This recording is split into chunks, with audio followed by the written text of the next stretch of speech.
Di dalam Samudra Pasifik terdapat sebuah kota kuno yang dahulu begitu megah, yang diliputi oleh misteri dan teka-teki. Rahasianya telah membingungkan para sejarawan dan arkeolog selama berabad-abad. Keindahan arsitekturnya menjadi bukti dari keahlian dan kreativitas suatu bangsa yang identitasnya hilang seiring waktu. Tidak ada yang tahu siapa yang membangun tempat ini. Tidak ada yang mengetahui tujuan pastinya. Tidak ada yang tahu bagaimana mungkin memindahkan batu-batu raksasa tersebut tanpa teknologi modern. Namun, di sini tempat itu masih berdiri. Menyimpan rahasia, mempesona dan terbengkalai. Dalam video ini, kita akan akhirnya mengungkap misteri tempat yang luar biasa ini. Rahasia Nan Madol, keajaiban ke-8 dunia.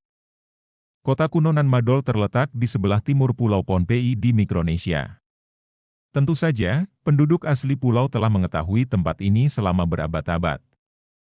Namun, reruntuhan itu pertama kali didokumentasikan oleh para penjelajah Eropa dan misionaris pada abad ke-19. Nama tempat, Nan Madol, diterjemahkan sebagai dalam jarak, merujuk pada kanal yang melintasi runtuhan itu. Karena Nan Madol dibangun di atas dasar karang, ada juga yang menyebutnya sebagai Venice of the Pacific, atau Venesianya Lautan Pasifik. Seperti Venesia, pulau-pulau Nan Madol terhubung oleh jaringan kanal pasang surut dan jalur air. Reklamasi dan pembangunan Nan Madol adalah proyek yang sangat ambisius ditinjau dari masa pembangunannya. Menurut data penelitian terbaru, pembangunan situs dimulai pada 1180 sampai 1200 Masehi oleh penduduk asli Pohnpei. Terdiri dari 92 pulau buatan yang terdiri dari jutaan blok batu yang telah ditempatkan ke dalam laguna. Inti dari situs ini dengan dinding batunya memiliki panjang sekitar 1,5 km dan lebar 0,5 km. Beberapa struktur mencapai ketinggian 16 meter. Pulau-pulau kecil dihubungkan oleh kanal dan dinding. Mereka dibangun dari kolom basalt yang membentuk dasar dan dinding pulau-pulau tersebut. Seperti yang dapat Anda lihat, konstruksi Nan Madol benar-benar merupakan keajaiban teknik dan arsitektur. Namun, hal itu membuat peneliti dan sejarawan bingung selama berabad-abad. Beberapa batu yang digunakan dalam konstruksi memiliki berat hingga 50 ton. Bagaimana mereka dapat diangkut pada masa itu tanpa teknologi modern? Batu-batu yang digunakan untuk membangun situs ini rupanya dipindahkan dari tambang gunung berapi yang terletak sekitar 20 mil dari situs. Bayangkan saja, Pohnpei kuno memiliki populasi kurang dari 30.000 orang. Struktur batu basalt dan karang itu dibangun sekitar antara abad ke-12 dan ke-16. Dengan total berat diperkirakan sebesar 750.000 metrik ton. Artinya, orang-orang Pohnpei memindahkan rata-rata 1.850 ton basalt setiap tahun selama 4 abad. Bagaimana mereka berhasil mengangkut batu-batu raksasa ini? Metode mereka gunakan masih belum terjawab. Menurut teori ilmiah paling populer, batu-batu kemungkinan dipindahkan dari daratan ke pulau melalui rakit bambu. Namun, pada tahun 1995, tim Discovery Channel membuat percobaan dan film dokumenter dan semua upaya untuk memindahkan batu-batu dengan rakit bambu ini tidak berhasil. Mengingat hal itu, tidak mengherankan jika penduduk setempat masih percaya bahwa para pembangun kuno menggunakan sihir.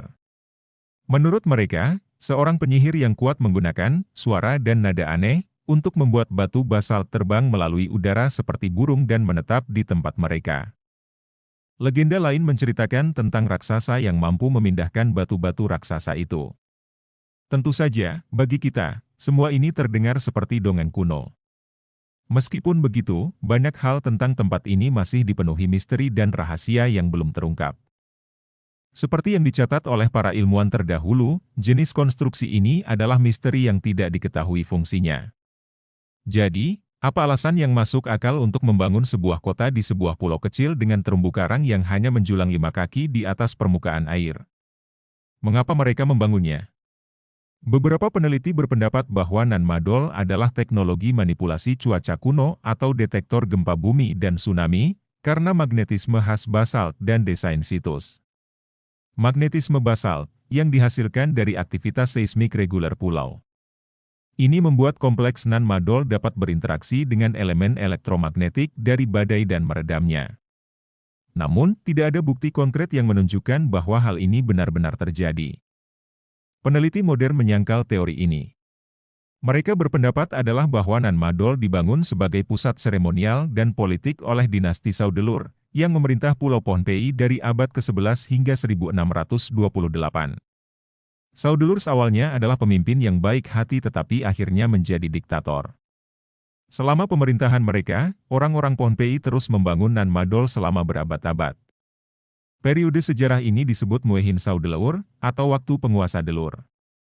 Menurut versi ini, kota Nan Madol dibangun oleh dinasti Saudelur untuk berbagai alasan.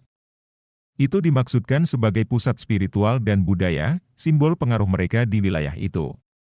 Akhirnya, itu dimaksudkan sebagai tempat perdagangan dan komersial. Artefak yang ditemukan di Nan Madol mendukung teori ini. Arkeolog menemukan alat batu dan kerang, kalung, cincin tangan, hiasan, umpan trolling, gerabah, kristal kuarsa, kalung manik-manik berbentuk lancet dan cakram, serta pemalu besar yang digunakan untuk memproses akar tanaman kava menjadi minuman tradisional. Temuan-temuan ini adalah bukti yang kuat dari Nan Madol sebagai pusat kota tradisional kawasan timur Mikronesia. Kompleks Nan Madol diyakini dapat menampung hingga 1.000 orang. Dengan jumlah kapasitas penduduk di daerah ini, tidak mungkin mampu membangun proyek ambisius seperti itu. Selain itu, bukti arkeologi menunjukkan bahwa kota tersebut dulu dikelilingi oleh dinding besar yang sangat sulit untuk dibangun tanpa bantuan peradaban yang maju. Namun, misteri Nan Madol tidak berakhir di sini, karena kota kuno ini ditinggalkan dan dibiarkan begitu saja. Apa yang sebenarnya membuat mereka meninggalkan tempat ini? Dan alasan yang tepat untuk itu masih belum diketahui. Teori utama mengatakan bahwa kota ini ditinggalkan karena ketidakstabilan politik. Seperti yang telah kita sebutkan sebelumnya, kota ini adalah pelarian dinasti Saudelur yang diyakini membangun kota ini setelah digulingkan pada tahun 1628 oleh Nan Muarkis. Selama mereka tinggal di Nan Madol, mereka harus menanam sendiri makanan mereka dan mengambil air. Sejarawan percaya bahwa ini adalah salah satu faktor utama ditinggalnya pengabaian Nan Madol. Teori lain mengatakan bahwa kota ini ditinggalkan karena serangkaian bencana alam.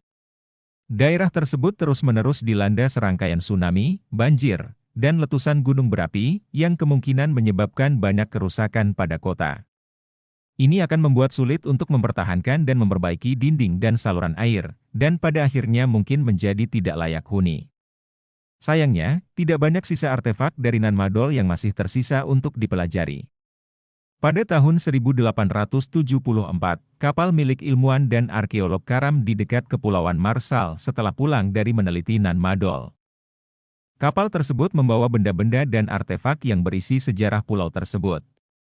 Dan itu hanya salah satu dari kecelakaan yang membuat banyak penduduk setempat dan peneliti percaya bahwa tempat itu sebenarnya terkutuk. Kutukan itu diyakini ditujukan kepada mereka yang mengusik area tersebut. Setidaknya begitulah menurut legenda. Ditambah lagi, pada abad ke-20, tim peneliti Jerman bersama Gubernur Victor Berry memasuki makam tersegel di pulau itu dan membuka peti mati raja-raja kuno pulau itu. Dia menemukan sisa-sisa kerangka raksasa yang memiliki ukuran 2 hingga 3 meter. Pada malam itu, badai yang hebat terjadi. Hujan deras turun di pulau itu dan Gubernur Victor Berry tiba-tiba terbaring dalam keadaan tidak sadar setelah mendengar suara sangkakala misterius. Keesokan paginya, Gubernur Berry meninggal dunia. Dokter Jerman yang bertugas di pulau itu tidak dapat menentukan penyebab kematian, tetapi penduduk asli yakin bahwa kematian ini merupakan kutukan dari dewa karena tidak menghormati area Nan Madol. Namun sejarawan meyakini bahwa gubernur meninggal akibat kepanasan dan kelelahan. Tetapi, orang lokal masih percaya bahwa kutukan ada di sana, dan tidak merekomendasikan siapapun untuk tinggal semalam di pulau itu. Meskipun banyak misteri yang terjadi, Nan Madol semakin menarik orang setiap tahun. Tempat ini menjadi lebih populer setelah termasuk dalam daftar situs warisan dunia UNESCO pada tahun 2016. Sayangnya, pendangkalan saluran air memungkinkan pertumbuhan berlebih oleh pohon bakau yang mengancam dinding struktur. Beberapa bagian Nan Madol telah runtuh selama 200 tahun terakhir dan angin topan membawa puing-puing ke laut. Saat ini, situs ini terbuka untuk wisatawan. Setiap orang dapat memasuki tempat ini dan melihat dengan mata kepala sendiri situs kuno luar biasa ini. Meskipun ditutupi oleh tanaman hijau, keindahan Nan Madol tidak dapat disangkal. Penduduk setempat berharap bahwa suatu saat UNESCO akan memberikan dana untuk membantu memulihkan tempat ini.